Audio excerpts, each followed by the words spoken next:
по Кыргызстану и Бишкеке, они соответствуют требованиям сейсмостойкости?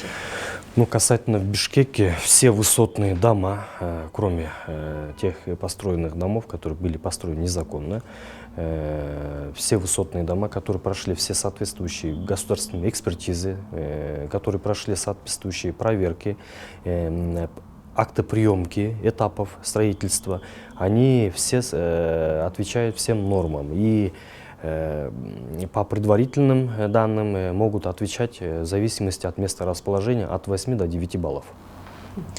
А вот какие меры принимаются для повышения сейсмостойкости школ и других социальных объектов? Касательно по социальным объектам, на сегодняшний день все строящиеся и недавно введенные в эксплуатацию объекты, они все абсолютно отвечают всем требованиям. По социальным объектам, что касается вот школ, детских садиков, у них идут особые требования и отвечают всем нормам, и могут отвечать до 9 баллов. И каких-либо сомнений в части строительства социальных объектов не должно быть. А вот вы говорили о саманных домах, да? Да. А вы можете вот в целом рассказать, какие именно здания и сооружения, кроме них, подвержены риску при таких землетрясениях? При таких землетрясениях подвержены рискам те объекты, которые построены без учета технологических условий. То есть это без ленточного фундамента, без сейсмопояса, опорных колонн, ригелев и так далее. Маловысотные дома, которые построены примитивными способами, это саманные дома, деревянные дома. Такие дома, мы за счет этого можем сказать, что они не отвечают технологическим нормам. А те дома, которые построены по всем технологическим нормам, соблюдены все требования и прошедшие все необходимые процедуры, они будут отвечать всем требованиям и могут выдержать до 9 баллов. Вы можете назвать вот, по Бишкеку, например, вот сколько таких объектов есть, которые не соответствуют нормам сейсмостойкости? У вас есть такой список? Таких списков нету. Частных домов у нас на территории Кыргызской Республики очень много. Мы в этой части только работу начинаем. Это в первую очередь выдача соответствующих архитектурно-технических заключений, которые отсутствуют практически у 80% индивидуальных жилых домов. По Бишкеку или в целом? По всей республике в целом. И исходя из этого сейчас дать какие-либо заключения, либо подтверждение о том, что они выдержат или нет, мы не сможем попросту. Вот, помните, в прошлом году в парламенте была создана комиссия, которая проверяла здания в Бишкеке на сейсмостойкость. А есть какие-то результаты предварительные? Ну, касательно... Нет, честно говоря, об этом у меня информации нету.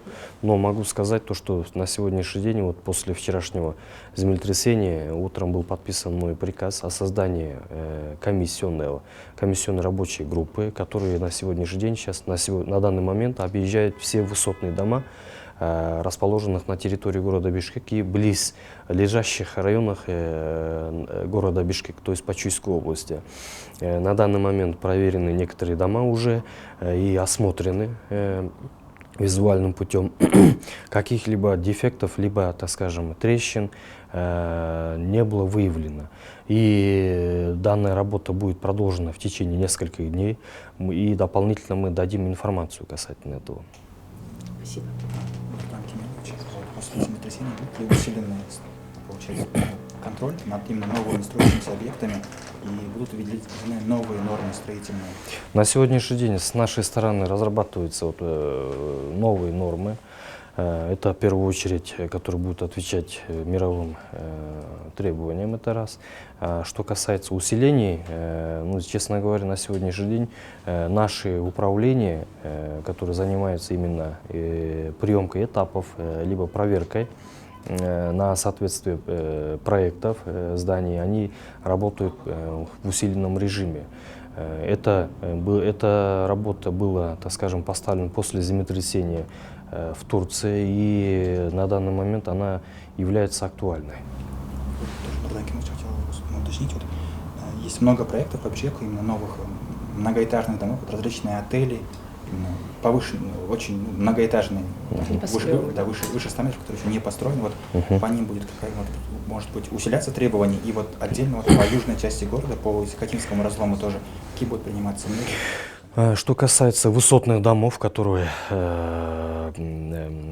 строятся по спецтехническим условиям, это более свыше 18 этажей, у них идет отдельная проектировка, и исходя из этого они будут отвечать всем нормам.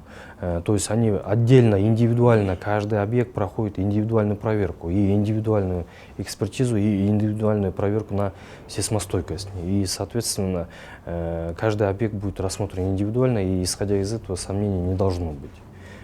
Что касается Искатинского разлома, по Искатинскому разлому на данный момент работает отдельная группа, так как этот вопрос очень, так скажем, интересует наших граждан, которые на данный момент сейчас выехала именно в тот район и проверяют тут высотные дома, близ лежащие к разлому.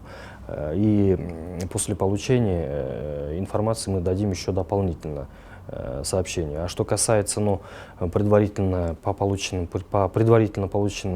информациям каких-либо дефектов, либо нарушений, либо, так скажем, трещин, которые вызывают сомнения, не было еще обнаружено. Но это будет работа продолжена и дополнительно сообщим. Сегодня сообщили о том, что создана приказом ваша рабочая комиссия.